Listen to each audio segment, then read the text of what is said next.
You're watching ADTV.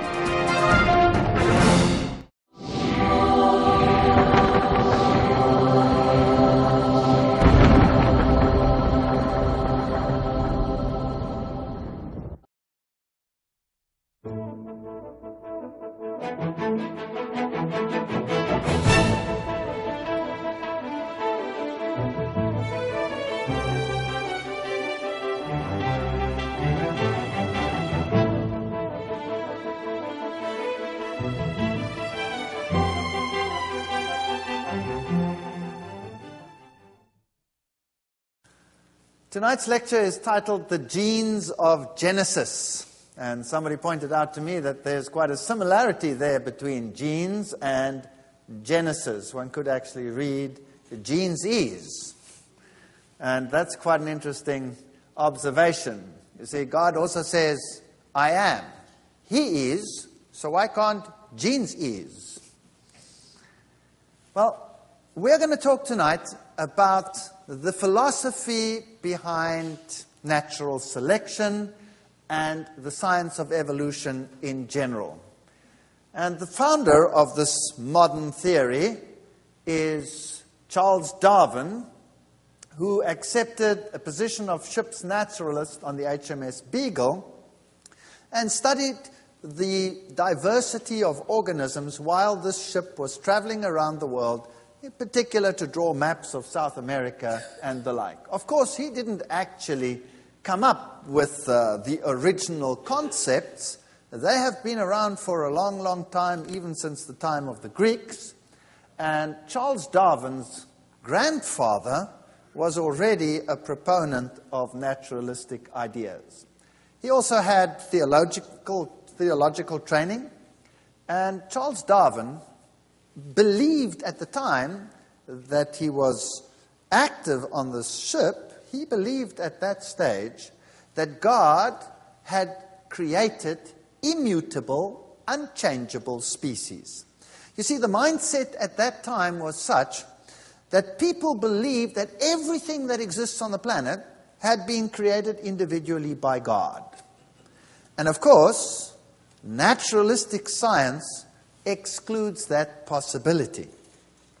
Now, when Charles Darwin was traveling on this Beagle, he came up with the idea of natural selection, and we'll talk about that in some detail in a moment.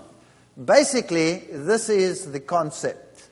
If you have 3 giraffes, for example, the ones with the longer necks would have a selective advantage when it comes to feeding on high branches.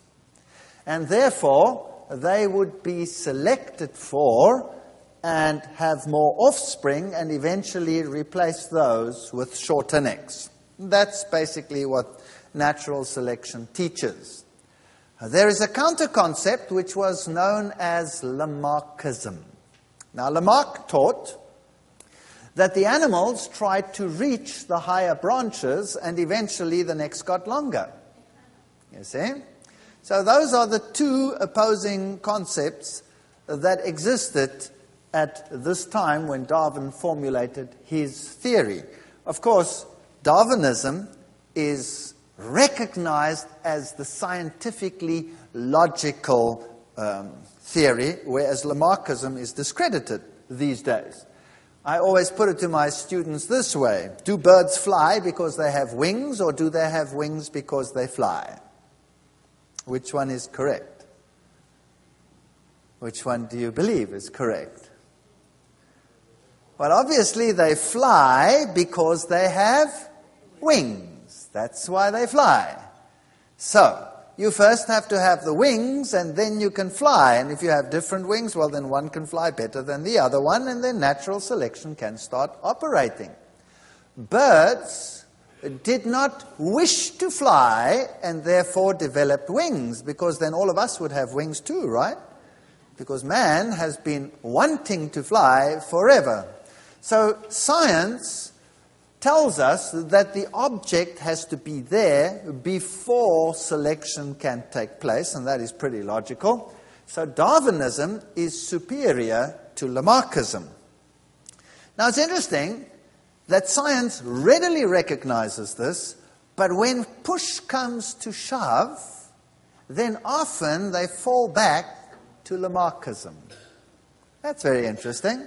Remember yesterday I gave a lecture on the evolution of man. And one of the theories that they have as to why man began walking upright is that he lived in a time when the grasslands took over, right?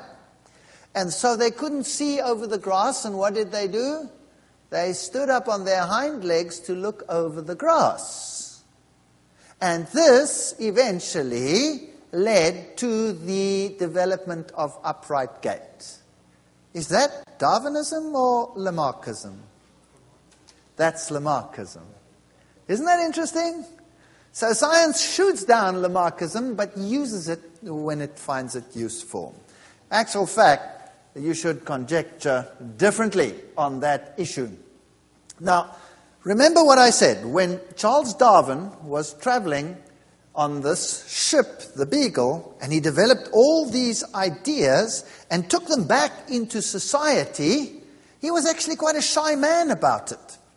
But fortunately for him, he had another man, you can see with a much sterner expression on the face, Huxley, who was then known as Darwin's bulldog. And he took up the challenge and championed Darwinism to the scientific world, and is credited with conquering for science in a debate with Bishop Wilberforce, which he didn't actually win on the grounds of his science, but won on the grounds of the ridicule and contempt placed upon the science by the bishop. So you see, the attitude was what determined the winner and not necessarily the message, which is quite sad. And it's a good warning to us to be careful how we approach things. Now, Charles Darwin was very interested when they came round the coast of South America, when they came to this group of islands known as the Galapagos Islands. And on these Galapagos Islands, he found some very interesting creatures, some of which we looked at last night, like these giant tortoises and those beautiful Galapagos marine iguanas and all of those interesting creatures. But amongst them also these finches. And these finches were unique. Some of them had large beaks, some of them had small beaks, some of them had much larger beaks, and these beaks were adapted to certain circumstances. So, for example, those with the larger beaks could crush hard seeds and open them up and reach inside. Those with the smaller beaks had to feed on different things, so some of them even developed the method of using tools to get hold of grubs and what have you inside the bark of plants. And so each one of these was slightly different. Now this was something very strange. You see, on the mainland, songbirds are credited with this variety. But here the finches showed this amazing variety.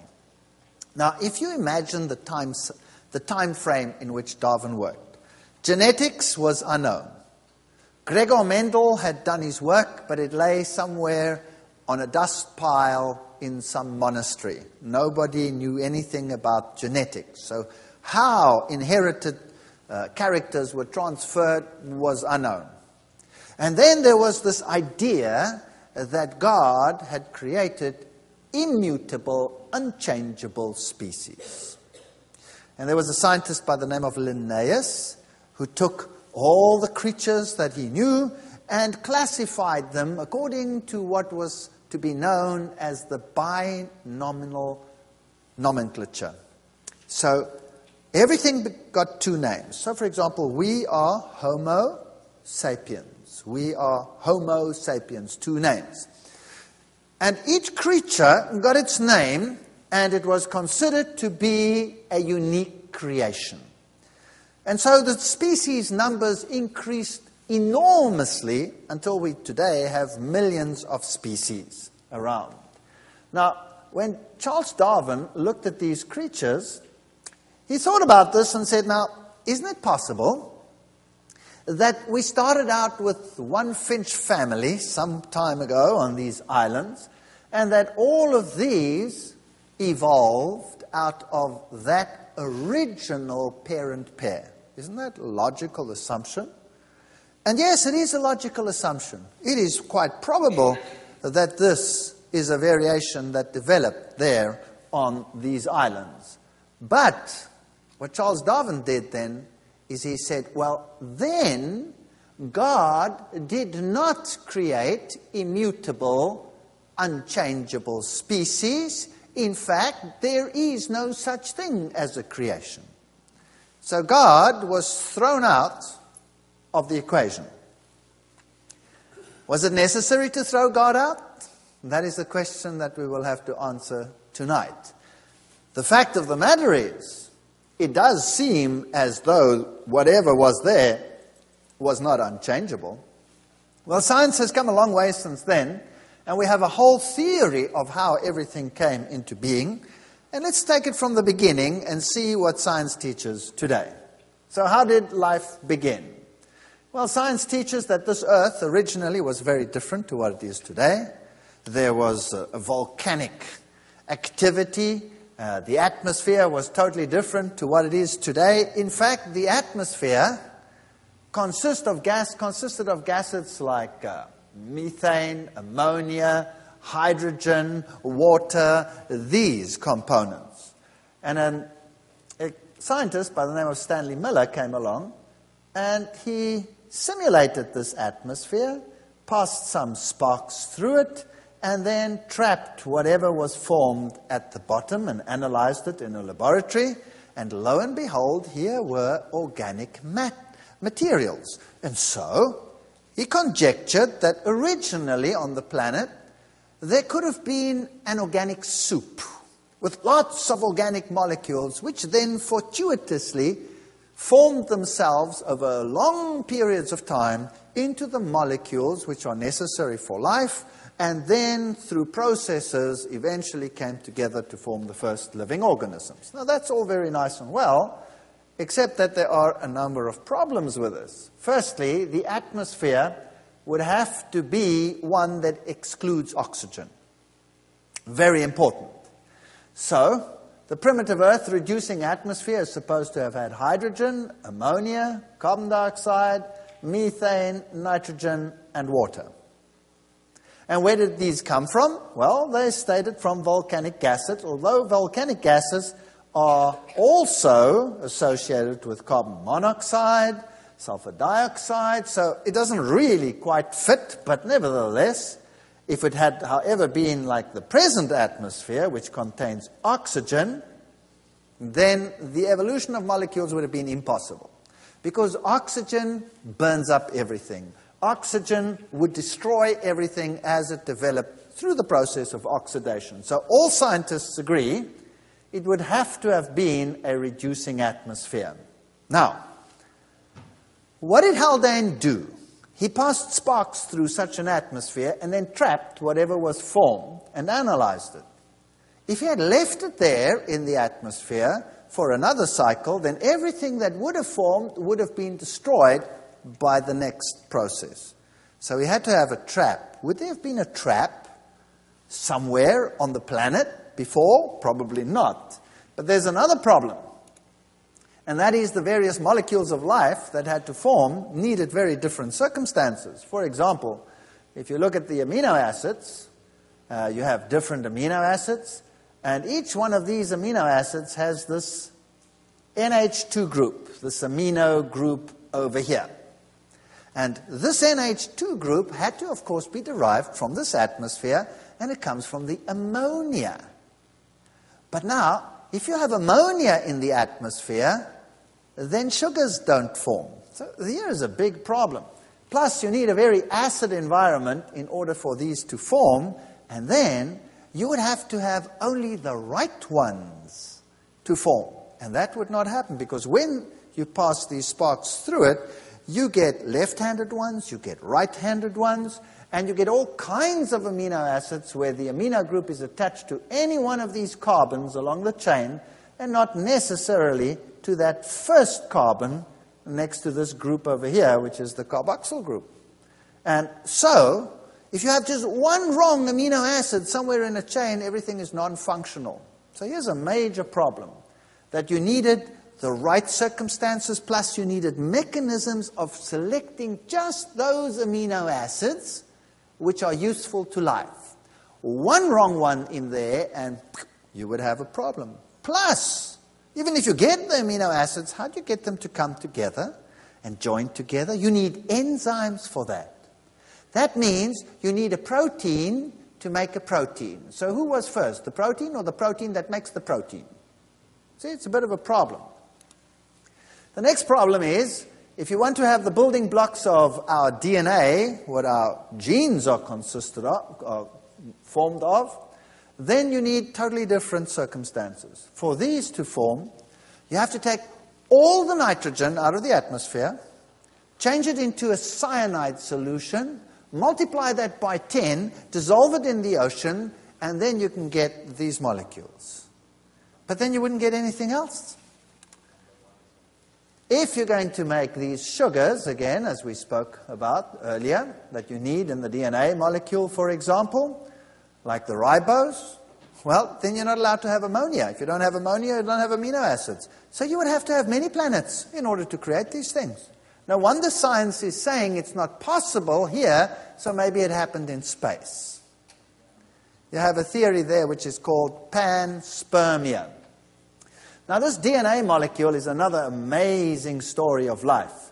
Even if you get all the building blocks to form, how would you get it to form a string containing all the information that you need for life?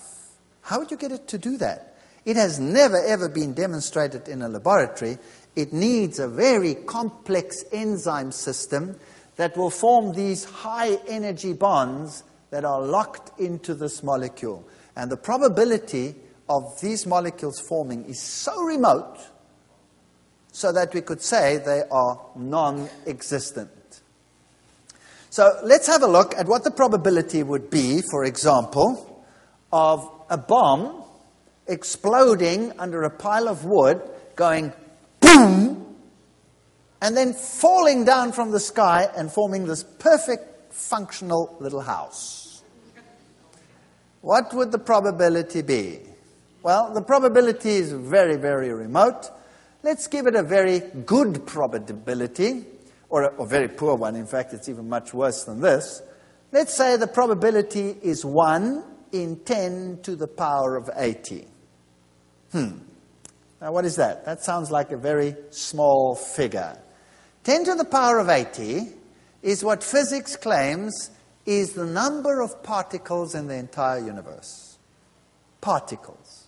That means not only atoms, but subparticles. Electrons, hadrons, quarks, neutrons, protons, in the entire universe. How many atoms in a pinhead? Billions and billions and billions and billions and billions and billions, right? So imagine how many atoms in the entire universe. It sounds mind-boggling, but it's only 10 to the power of 80. It's not a very big number when you look at it, but that is really a mind-boggling number. 10 with 80 zeros behind it. So that would be the probability. What would be the probability of a simple gene coming into existence by chance? Well, there are 3 nucleotides needed to code for 1 amino acid in a protein. And let's take a simple protein that has 100 amino acids. Your hemoglobin, for example, has 600 amino acids. So let's take a simple protein, 100 amino acids. You need 300 nucleotides in the right sequence. What's the probability of that happening by chance? Well, the probability is 10 to the power of 127. That is, unfortunately, boom! New York City has been established by a nuclear explosion. Do you believe that? You would have to have that kind of faith. Now, if we look at this DNA molecule, it is a masterly construction. It consists of these double helixes forming the framework of phosphorus molecules, then the bases in between, and in the sequence in which they occur, these bases, you have the information for everything that happens in the cell.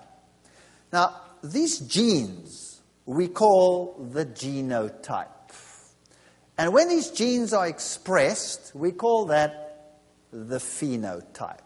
All right, let me explain these terms. It's very important that we understand how science pictures the evolutionary events around the genetic system. The genotype consists of all the genes actually present in a zygote. That's a fertilized egg. So all the genes that I have, that's my genotype. But not all the genes that I have are expressed. So that which is expressed is my phenotype. So if you want to have a look at your phenotype, go and stand in front of a mirror. And you'll see it. That's your phenotype. Now there's a law in evolution which states the following. Natural selection can only operate at the level of the phenotype, never the level of the genotype. You got that? Let me repeat it. Natural selection can only operate at the level of the phenotype, never the level of the genotype. Why not? Well, let me illustrate with an example. Two people walk in wherever, game park, in a game park. And let's say there are wild animals around in the game park. And the one person is long and lean, and the other person is short and plump. And now a predator comes from behind the bush and attacks them. A lion, a bear, whatever you would like it to be. And they both take off like greased lightning. Which one is probably going to end up being a meal? The short fat one, right? Okay. So short fat was the what? The phenotype. That's right. Short fat phenotype hasn't got a snowball's hope in hell against the lean mean phenotype. So by natural selection, short fat goes, long lean mean stays. Is that correct? That's how it works. The animal is not concerned with all the other information in your genes. It's just interested in how you look and how fast you run. Is that correct? That's it. So natural selection does not work at the level of the genotype. So what does work at the level of the genotype? How are genes changed over time? Not by natural selection, but by mutations. That's right. And how do mutations take place? They are random. They take place by chance. And once they are expressed in the phenotype, then they can be selected for. Does that make sense? Now remember, Charles Darwin didn't know anything about this. Let me simplify this for you so that everybody can understand this. Now, I know that I'm speaking to some who have biological training and some who have no biological training. So I'm trying here to target all of you. So if I shoot over your heads tonight, there will be plenty that you can take home with at the end of the day in spite of that. If I shoot too low for your liking, then please tolerate that, because there are people here that would otherwise take nothing home with them. Is that fair? Good. So let's sum up. This is your genotype. That's the information in your genes, in your DNA. The phenotype is what you look like. That's what we said. Natural selection operates at the level of the phenotype. It doesn't operate at that level. That's where chance operates. Chance through mutations. Fine. Let's put that into another model. Here we have a book of instructions on how to build an aeroplane. Okay? Here's a book of instructions with detailed instructions on how to build an aeroplane. The book of instructions in our analogy is what? the genotype. The DNA is a book of instructions on how to build a human being. Isn't that correct? All right. And the phenotype is the actual aeroplane. Now, question. Who wrote the book? Well, who wrote the book? Obviously, some intelligent designer wrote the book in this case, right? Correct? But in our analogy, who wrote the book? Chance. Or as you guys said, chance. I can say it. Chance wrote the book, just so that you have another accent to contend with. All right, Chance wrote the book. That's incredible. With all the information as to how to build the aeroplane. Now that's fascinating. That is really monstrous. That's terrific. Let's play this game out. I have a book. There it is. And let's assume, for argument's sake, that this book has now come into existence by chance, mutations. And all the information for whatever it is we're going to build is in here. In this case, all the information for my aeroplane has now by chance appeared, and here it is in this book. This is great. So now I'm going to take this book, and I'm going to put it down over here on the floor. There it is. It's in my bookshelf. There it is. And I'm going to wait for the aeroplane to appear. After all, I have all the information. It has come about by chance. There it is. And it's all there. Now, all that has to happen is the aeroplane must come. How long am I going to wait? How long am I going to wait? Well, come on. Forever.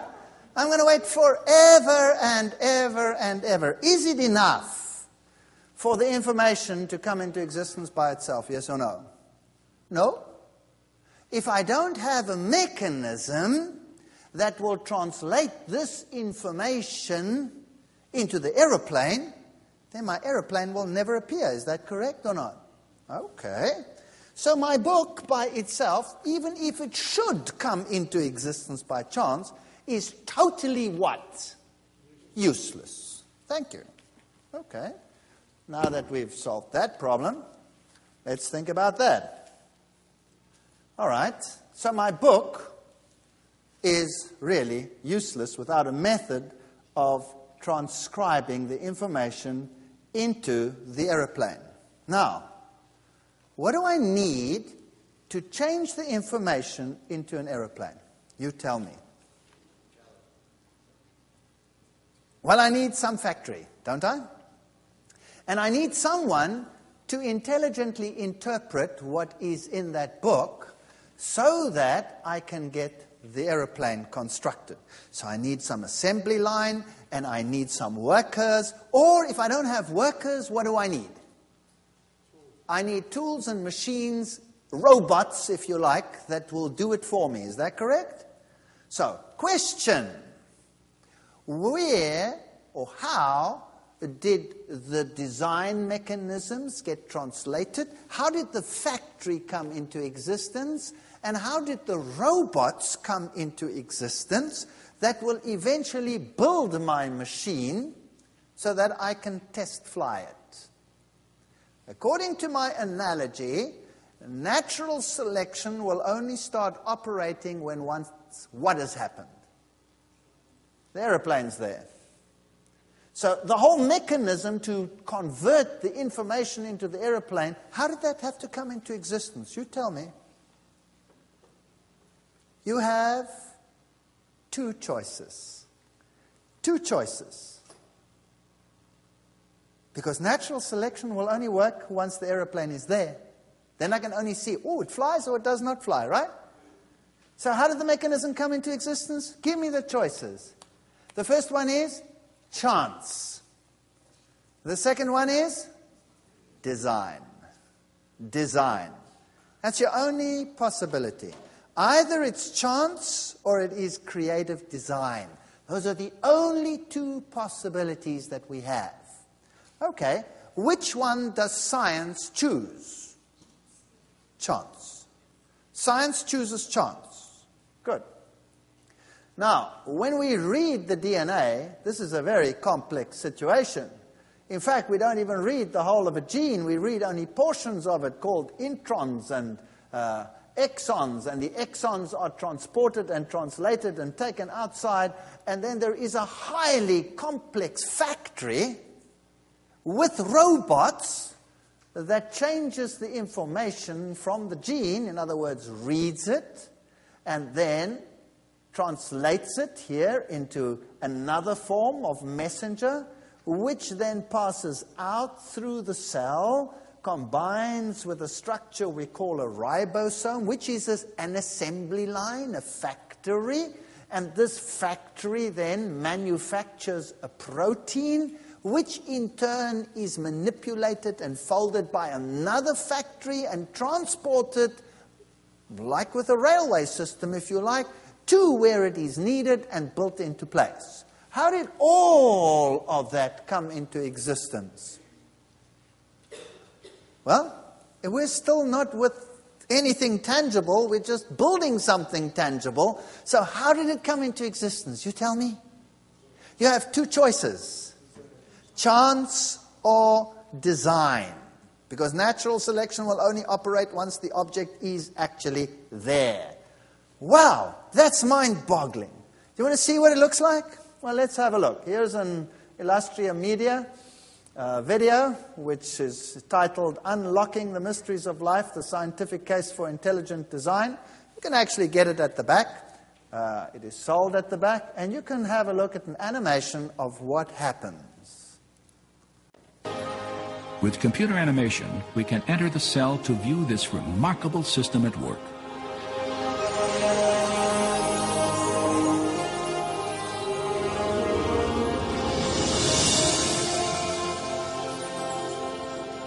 After entering the heart of the cell, we see the tightly wound strands of DNA, storehouses for the instructions necessary to build every protein in an organism.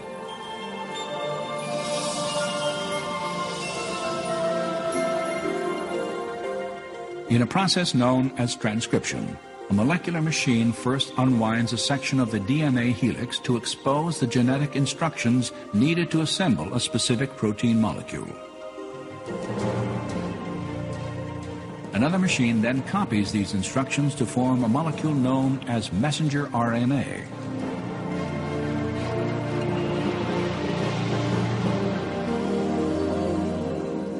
When transcription is complete, the slender RNA strand carries the genetic information through the nuclear pore complex, the gatekeeper for traffic in and out of the cell nucleus.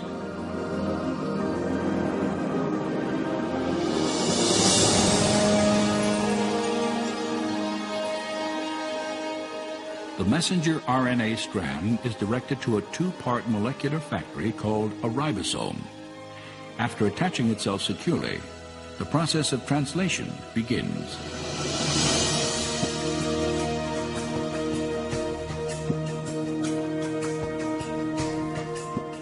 Inside the ribosome, a molecular assembly line builds a specifically sequenced chain of amino acids.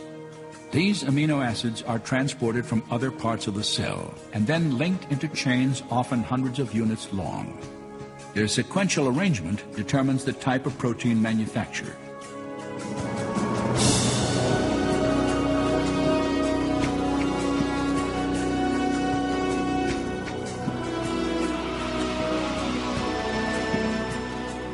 When the chain is finished, it is moved from the ribosome to a barrel-shaped machine that helps fold it into the precise shape critical to its function.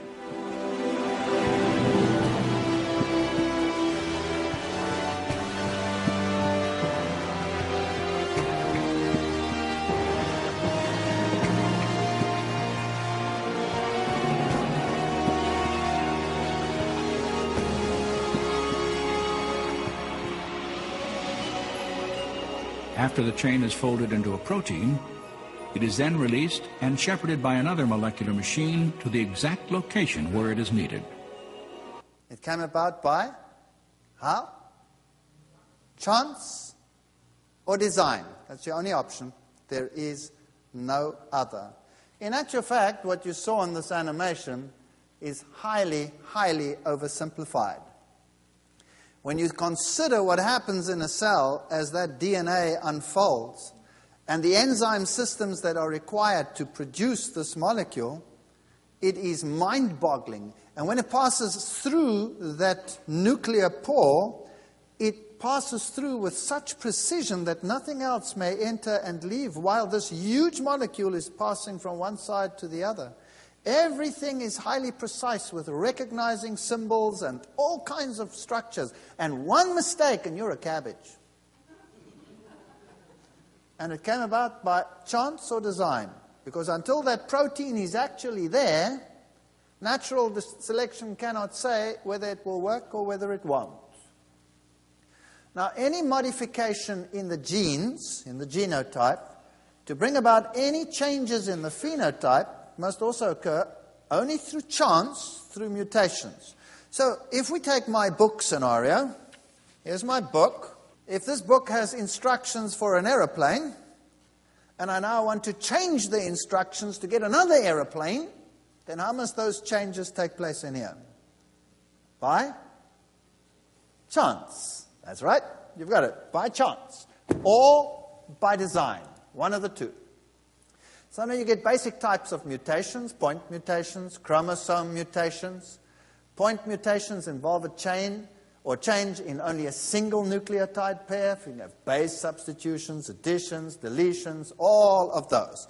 Now, we've already said that the DNA code is a triple code. So let's say you have adenine, guanine, thymine, guanine, cytosine, adenine, etc. All along the line, there are 4 nucleotides. And let's say you deleted 1. You deleted 1. Boom, you take it away. Then instead of having AGT, GAG, GCA, you would have AGT, AGG, CAT, TCA, GC, GGC, and the T. And that means that the entire message from the second one on would be changed. What does that mean? Let's make that simple. Let's use a triple letter code, the cat and the hat. And I'm going to delete the C, and then my sentence would read the at. That means the mutation would have made garbled junk out of the rest of the genetic information. Is that correct? So that is why mutations generally are harmful, incredibly harmful. And this is not a mutation. He's just there to look cute. But what intricate design features are built into this creature really boggle the mind. And is there such a thing as a mutation that is useful? Science will tell you yes. They will quote sickle cell anemia and say, well, that's a useful one. You see, if you have the sickness, sickle cell anemia, and you happen to live in a malaria country, then the malaria parasite cannot get into that sickle-shaped red blood cell, and the people don't get malaria so readily, whereas other people do. So there you go. It is positive. Oh, no, it's not positive. Someone with sickle cell anemia is pretty sick. He's pretty sick, so it's not a positive mutation at all. It just happens to be so that in the case of malaria, he'll be slightly less sick than the one that has malaria, but he's still sick. So there is no real positive mutation whatsoever.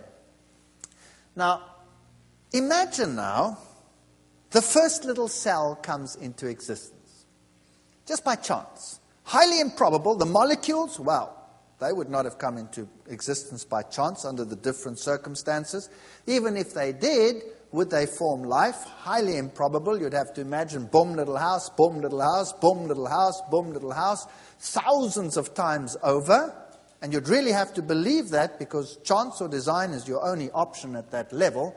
And then, let's say, fortuitously, besides all that, a cell appeared. Now you have one cell. Now, of how many cells do we consist of? Thousands. And they're all different.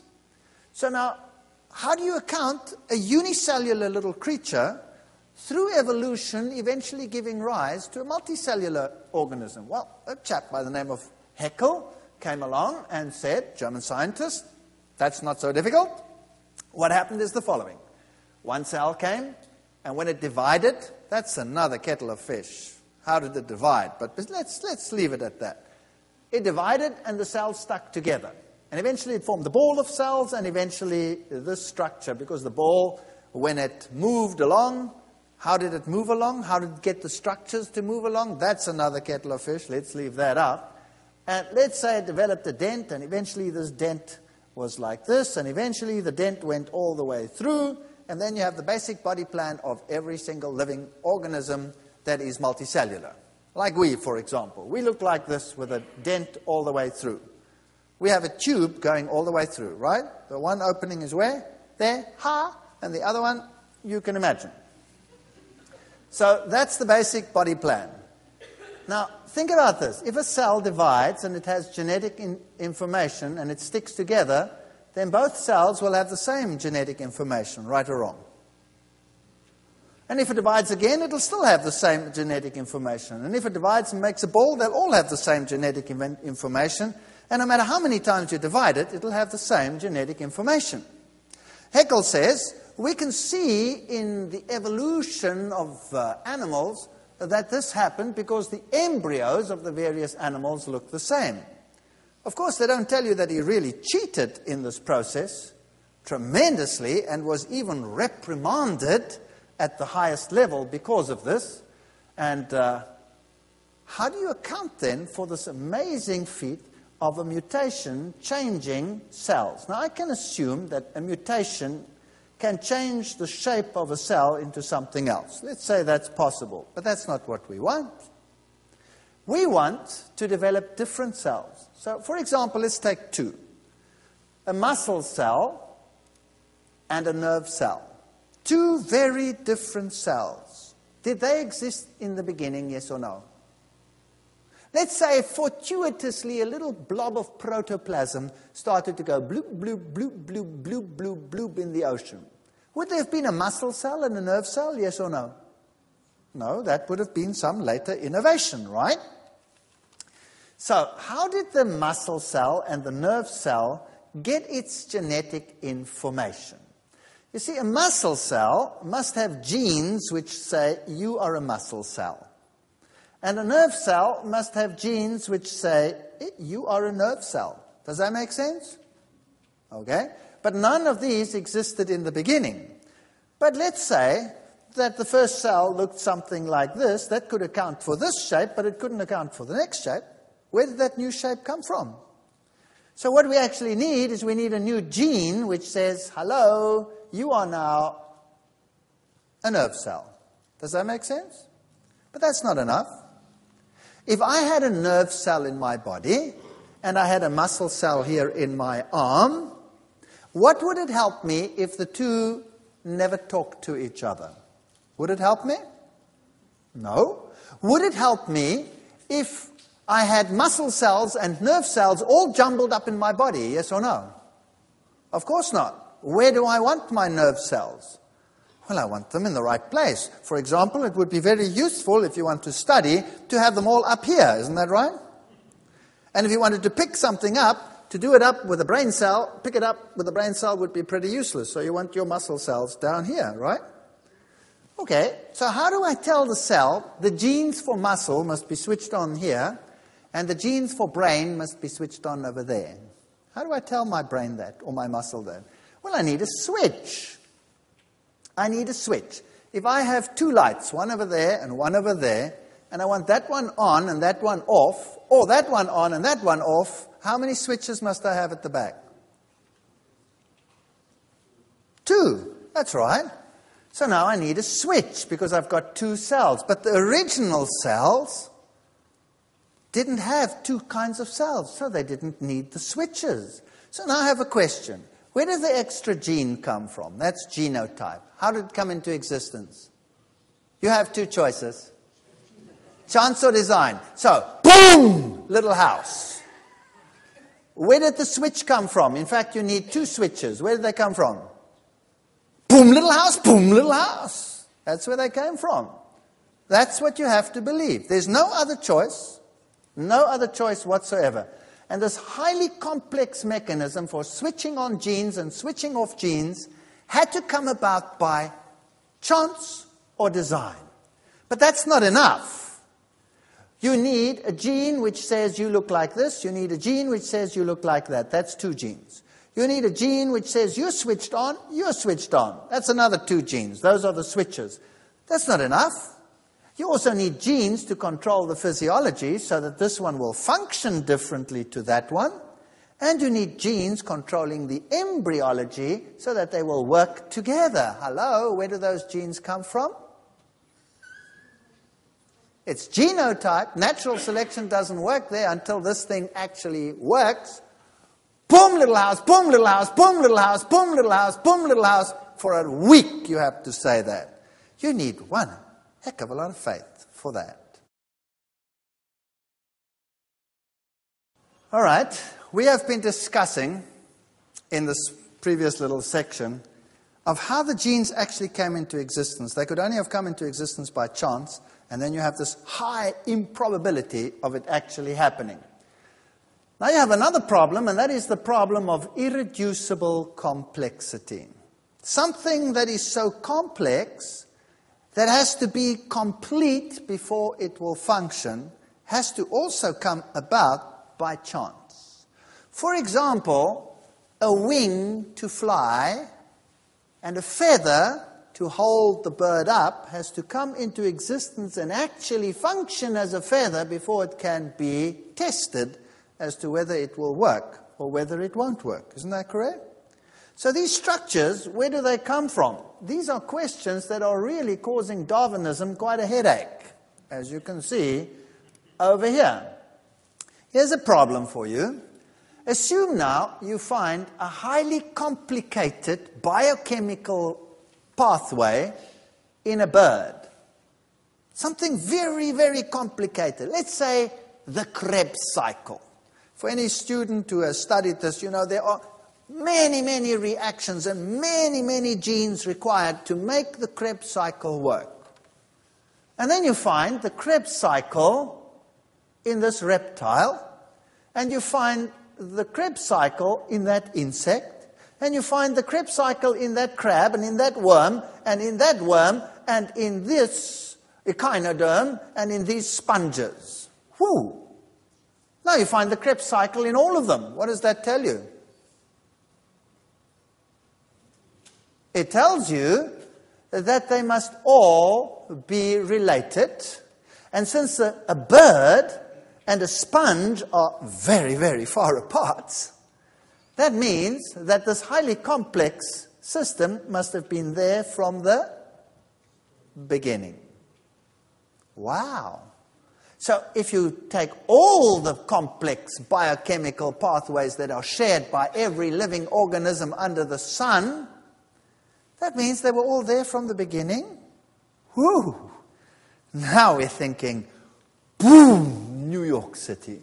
Boom, New York City. With all the elevators working and the doors having locks and the whole tutti with the sirens blowing the works. Everything coming about by chance. You really have to have a lot of faith for that. Let's have a look at selection. Selection eliminates deviant phenotypes and normalizes the population if it's stabilizing selection. Let's look at just one form of selection. What does it do? It eliminates deviant phenotypes. Okay. We have two aeroplanes. One flies well, one does not fly well. I will select one and scrap the other. That's what you do. That's selection. Let's take that to biology. Let's look at the peppered moth. Because the population possessed dark genes, peppered moth have been adapted to increasingly sooty industrial areas of England. That's the theory that they go. And then they show you this model where you have a light moth on a light background and a dark moth on a light background, or vice versa, a black moth on a black background and a white moth now on a black background. And they say, it changed because of the suit. Actually, that's a lie. It didn't happen like that. It didn't happen like this at all. They stuck these onto dark and light backgrounds. This is not what really happened. They just supposed that this could happen. All right? But let's run along with their theory. It's a nice theory. And say, now, let's say the area was generally black. Which moth over here would have a greater chance of survival? Obviously, the white one. No? No, the black one. Why? Because the birds can't see it. So the bird comes and eats the white one. Toop, toop, toop. What eventually happens to the white one? It disappears. What do we call that in science? Extinction. Natural selection eliminates those genotypes which cannot survive under these circumstances. All right, let's do a little bit of mathematics. You started with how many moths? 2. Natural selection has eliminated 1. How many you got left? 1. All right. Has natural selection now made more or less? Less. That's right. All right. Natural selection has taken 2, eliminated 1, and you have 1 left. Now my question to you is the following. How can you use a process, natural selection, that makes less and less to make more and more? Because you start with few animals and now you want to get lots and lots of animals on the planet. Isn't that right? How do you do that? You cannot use a mechanism that makes less and less to make more and more, so this doesn't make any sense. In the past, there used to be a lot more variety than there is today, so natural selection is surely doing away with things. Now, here you have the dog family.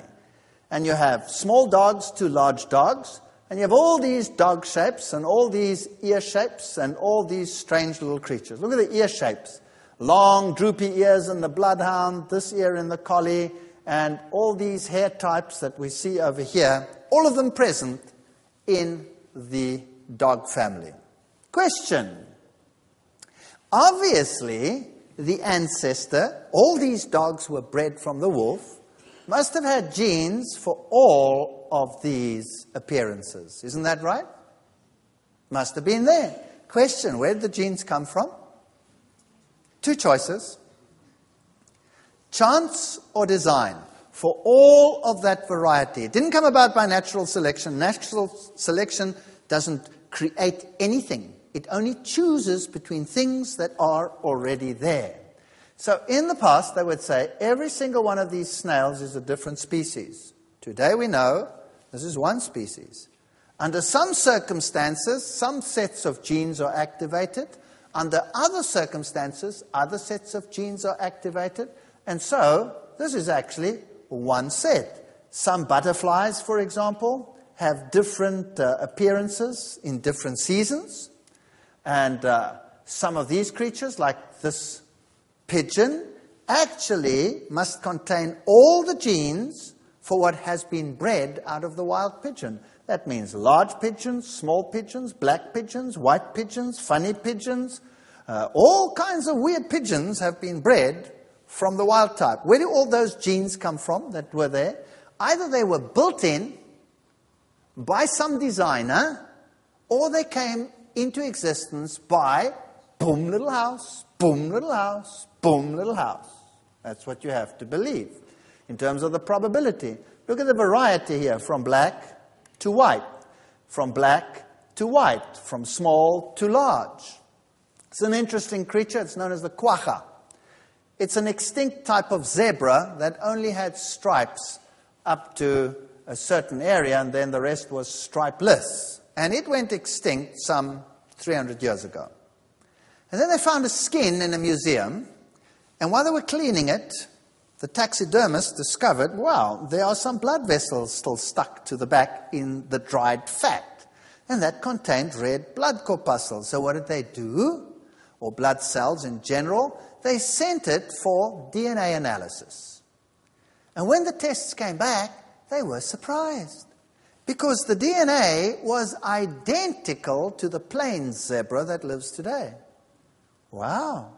And so they took the plains zebra and they started breeding, in a breeding program, to breed the quagga back. And they've got the quagga back. Now, is that evolution, or was it just variety in the gene pool?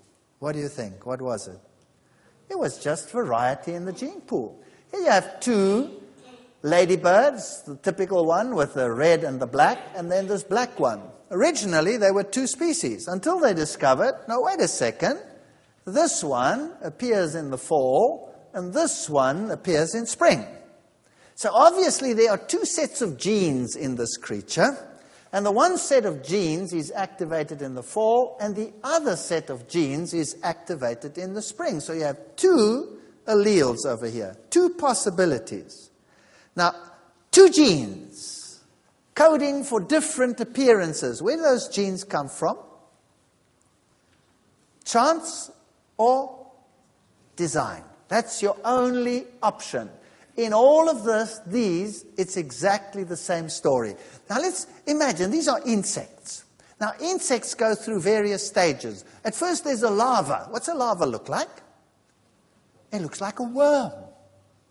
Then there's a pupa, which looks like a little bag hanging from somewhere. And then you can have a butterfly or whatever develops out of that. Wow!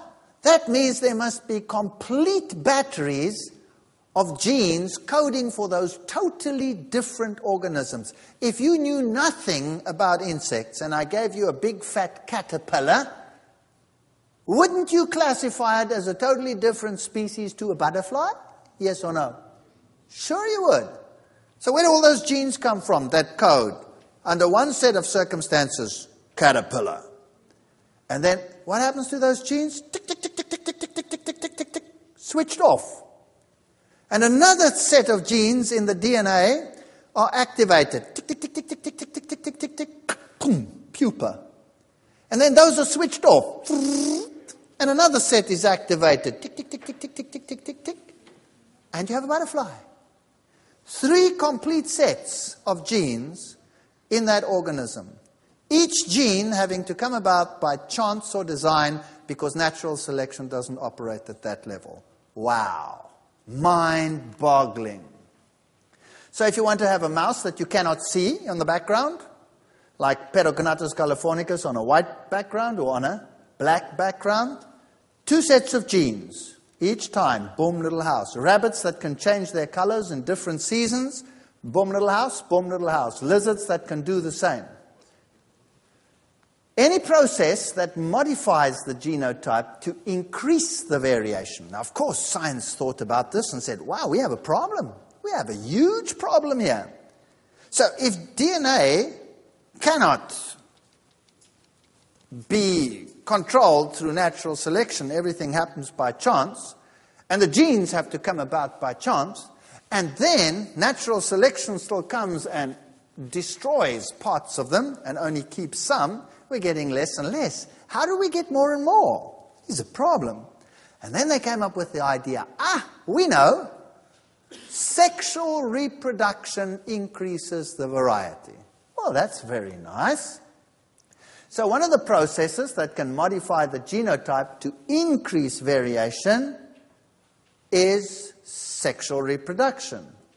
But how does it come about? It had to come about by chance.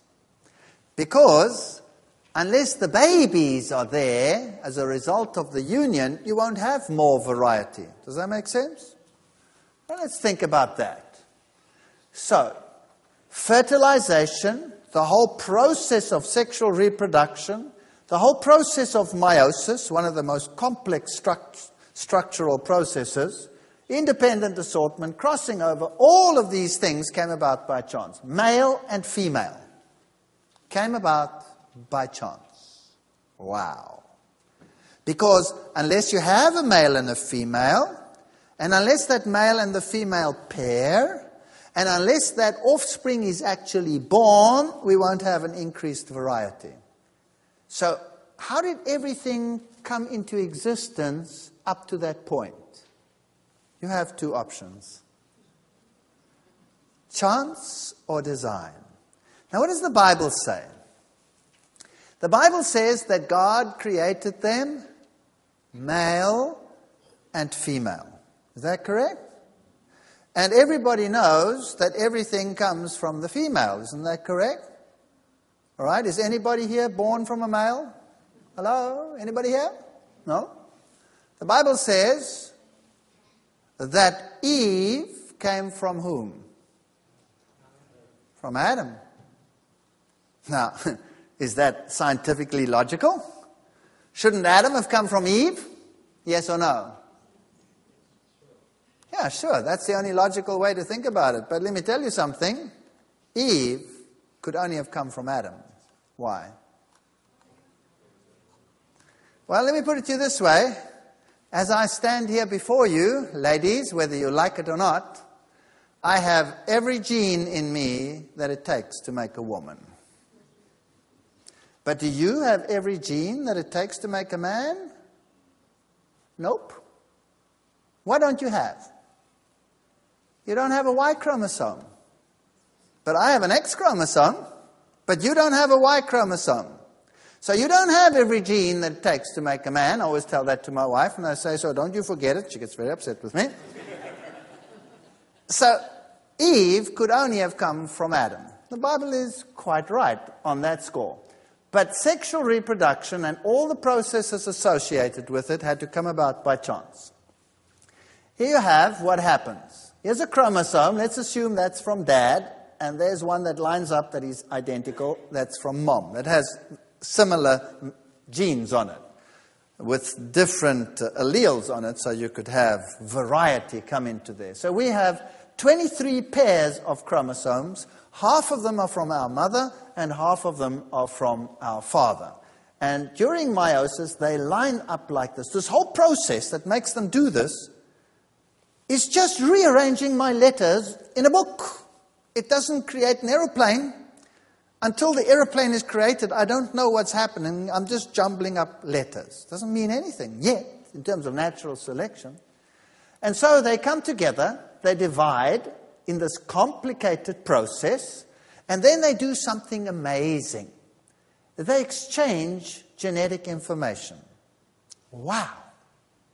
So when I produce germ cells, or my wife produces ova, and those two come together, then this process has already happened. So from my mother and from my father, I create a mix of genes by crossing the genes over. Now, wow, that's not so easy. Now, what you need is you need an enzyme that runs along the DNA. And then you need another enzyme that comes along like a pair of scissors and cuts the one. Ligase. And then you need another one which sticks them together.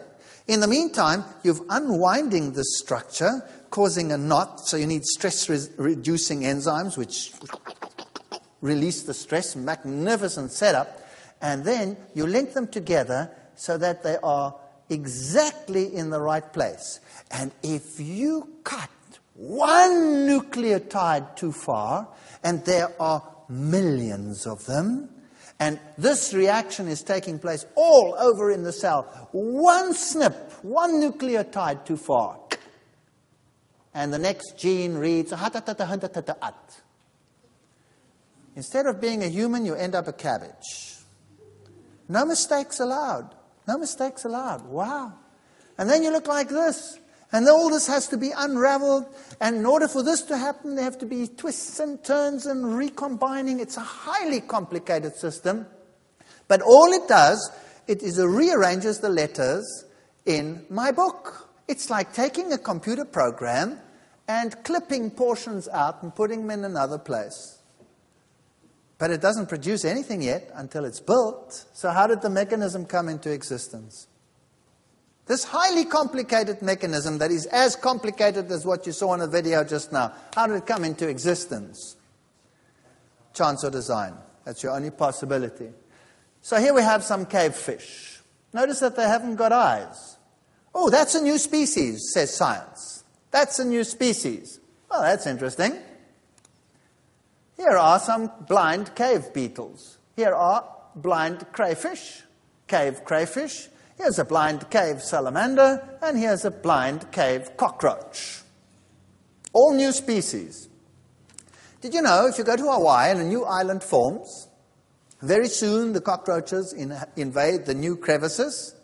And then within just a few months, those within the caves don't have eyes. Evolution?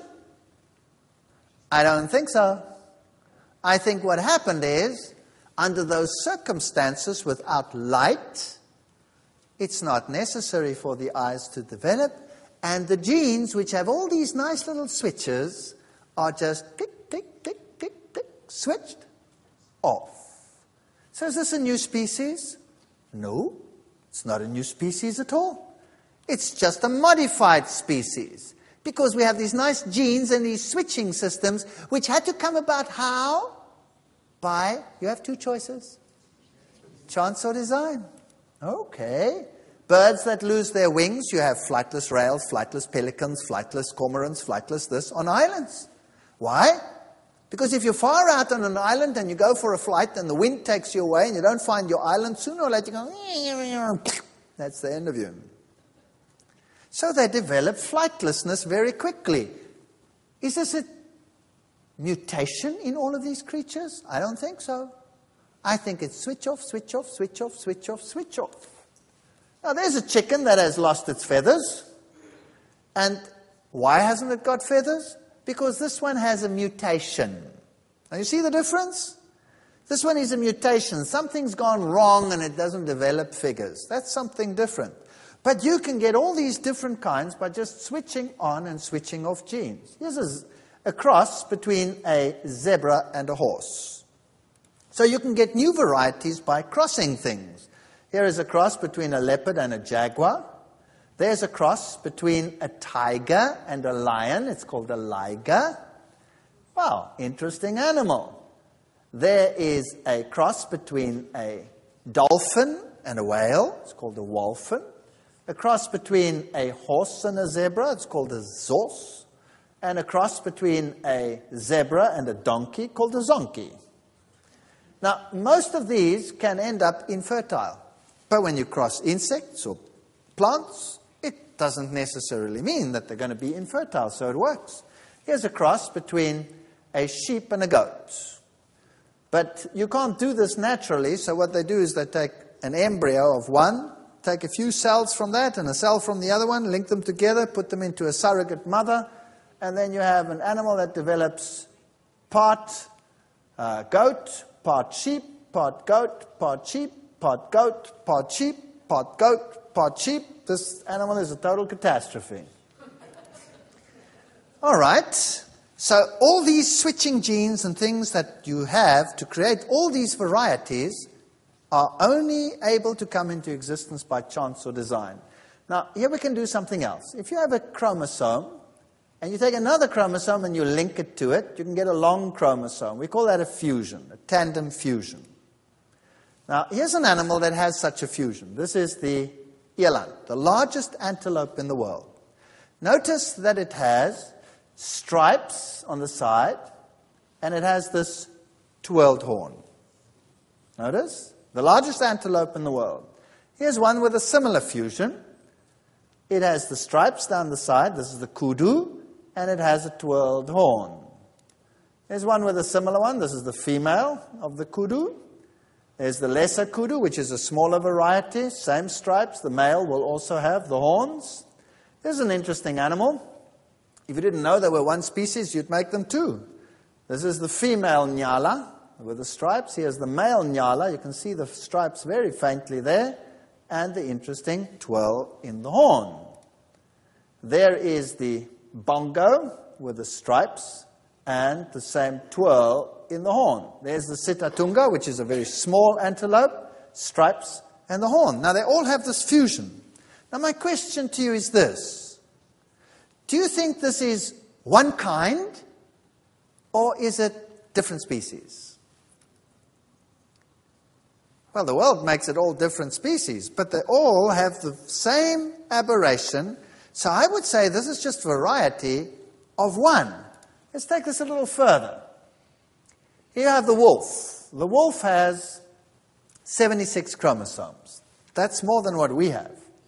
And these are the varieties of wolves, and they interbreed readily, so they don't change shape too much, because they interbreed so readily, the various clans. But when you come to the foxes, it's a different kettle of fish. They all look different. And what is more, some of them have 38 chromosomes, and some have 78 chromosomes, and everything in between. But if you take one with 38 chromosomes, the chromosomes are very long. If you take one with 78 chromosomes, the chromosomes are very short. So what they did is they checked them out, and they said, wow, you know what? It's the same information. It's just rearranged. So my question is this. If you look at these creatures, and you look at the wild dogs and the dog races today, here's an Afghan and a Belgian Shepherd and a Papillon. There they are. We know that is one species. There's the variety. And these are the wild ones. And these are all different species. But in actual fact, they actually all have the same genes, just slightly differently arranged. It's not new material. It's just rearranged material. So, question. Of all these wild dogs and wolves and coyotes, how many do you think went onto the ark? One pair. One pair. And out of that one pair, all of this variety came into existence. Of all those antelope I mentioned, how many needed to go onto the ark? Well, I tricked you there. 7 pairs. Why? Because they were clean animals. These are unclean animals. But, again, the reduction in number that you need to take onto the ark is actually quite incredible. If you take the jackal, the fox, and the coyote, there are 3 species. In your mind's eye, add the wolf. Now, the coyote will breed with the wolf. Did you know that?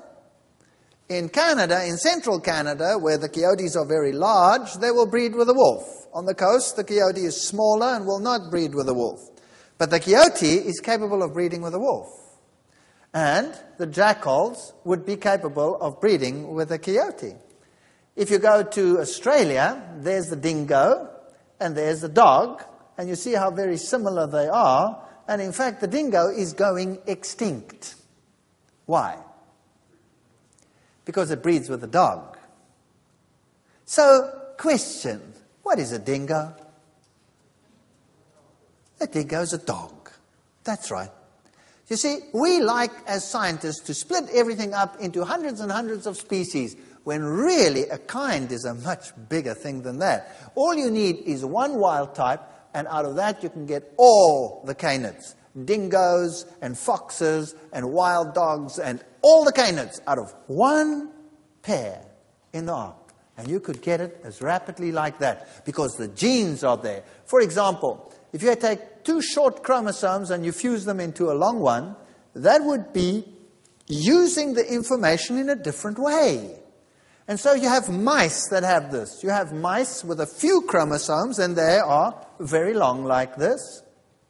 And you have mice with short chromosomes like this, but the information, put it together, is exactly the same here as in those 2. So the house mouse and the field mice and all of these mice have just got jumbled up information. So how many of the mice went onto the ark of all those different mice? 1 pair. Very interesting. Then you have differences in heterochromatin, all kinds of interesting things. We have something else that increases variety. We have genes which we call transposons, where you can take a piece of information and take that piece and translocate it onto another piece of DNA. Whew! Don't think that this is a simple thing. All this happens at the level of the gene.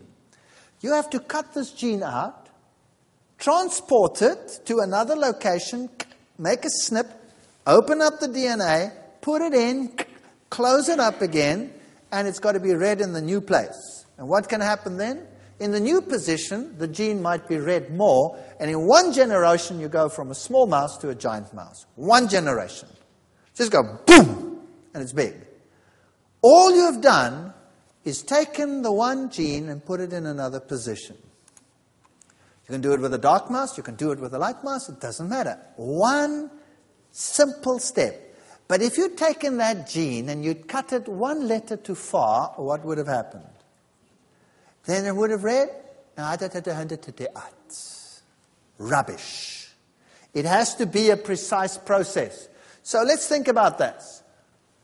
Built-in variety in the gene pool, so that we can get every kind of color that you can imagine, every hair type that you can imagine, all of these things built into that wild animal, the wolf. Where did all those genes come from? What's your choices? Chance or design? Now imagine this. Everything I'm showing you here is genotype. So it happened by chance. All those genes, boom little house, boom little house, boom little house, boom little house, boom little house, all that variety. By chance. Reproductive exchange, that we have a male and a female, means nothing until the children are there. Boom! New York City. Now we have male and female. Came about by chance. The mechanism, the meiosis, the most complicated systems known to man. Boom! Came about by chance. The whole mechanisms to build everything came about by chance. The crossing over during meiosis, whereby I can have infinite numbers of children. Did you know just from the independent assortment during meiosis, I can have 80 trillion different children? Whereas if I add crossing over, it is limitless. Will the two that are exactly identical in this hall please stand up? Why is nobody getting up? Because you are all different. Why are you all different? Because your genes have different alleles, and even if they don't, they are differently expressed. That's variety in the gene pool. Recombination of chromosomes, which gives you all these wolf types and wild dogs and all these antelopes. Chance or design? Transposable DNA, this DNA that can jump from one place to another. Chance or design? Some animals, when they are under stress, will totally rearrange their DNA. They'll take it and jumble it up, and a whole new batch of offspring develops. For example, naked mole rats are like that. Amazing. There's one queen, she breeds. If times get tough, then boom, she has all these different ones. And all of these mechanisms were totally unknown to Darwin. And all of them could only occur by chance or design. So now, imagine that you are now equipped with this new information. And you are a new Darwin. And you come to the island, and you find, instead of the finches, you find loxops. And you see all these varieties. What would you say? What would you say? Would you say, well, because there's so much variety, and they all come from probably one pair, therefore God did not create? Would you say that? You would no longer say that. You would say, wow, what a built-in variety in the gene pool. Wouldn't you say that? Absolutely. So the variety must have been built in. So then let's go to the human race. There are all the different races, and you can look at the different features. The men, of course, are far more handsome than the women, as usual. You can see that. And the different groupings. And let's stick to the children, because then we stay out of controversy. And you have some very interesting differences in features. This one here is white. Well, it's actually not white, it's just light. And this one here is dark. And this one over here, the eye structure is slightly different.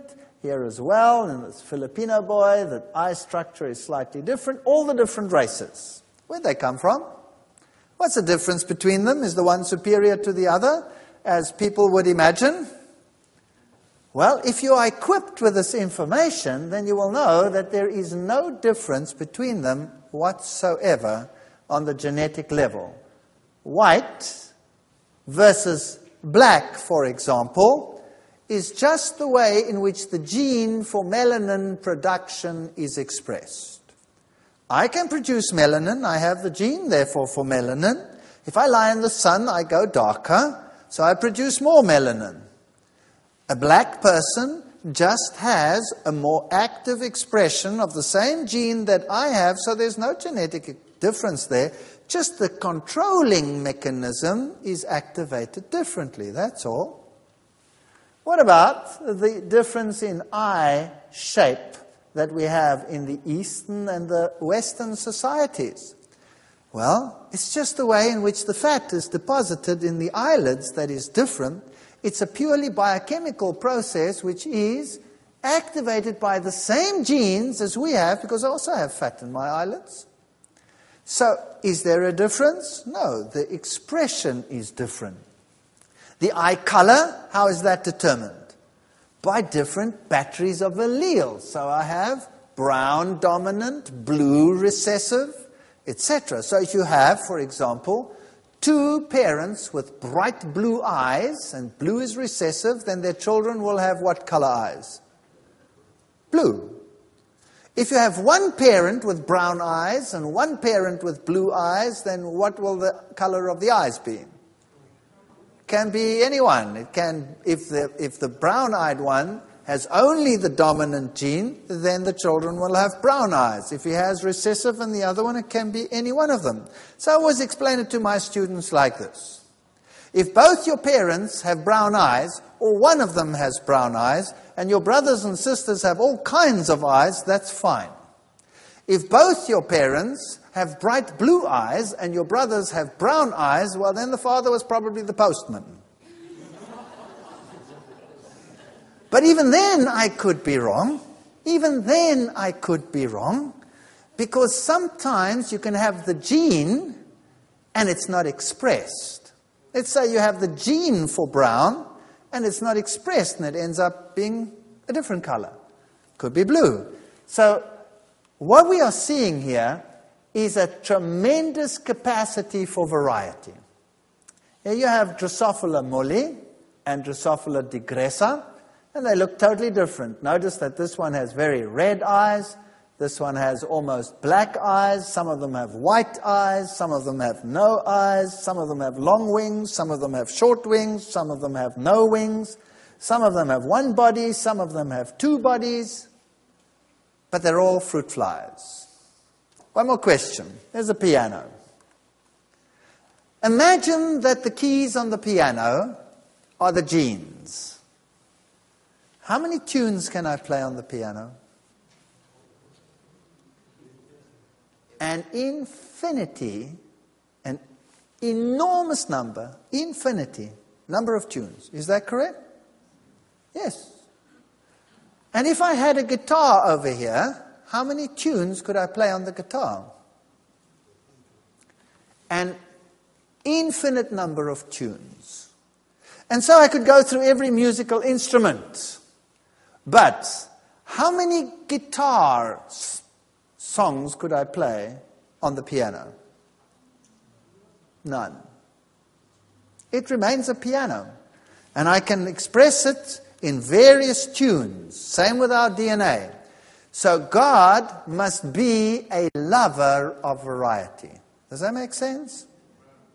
And all the gene systems and all the varieties that we see must be an expression of that love for variety. That's your only choice. Unless you want to believe that all of these structures, with all their complexity that we spoke about tonight, came about by chance. I believe you need more faith than anything else to believe that. Nobody in his right mind, if he picked up a watch, would say that came about by chance. And the processes that we saw in the cells that had to come about by chance are millions and millions of times more complex than anything man has ever devised, including everything it took to travel to outer space. Nothing comes even close to the complexity of what happens in a cell. And it came about by chance.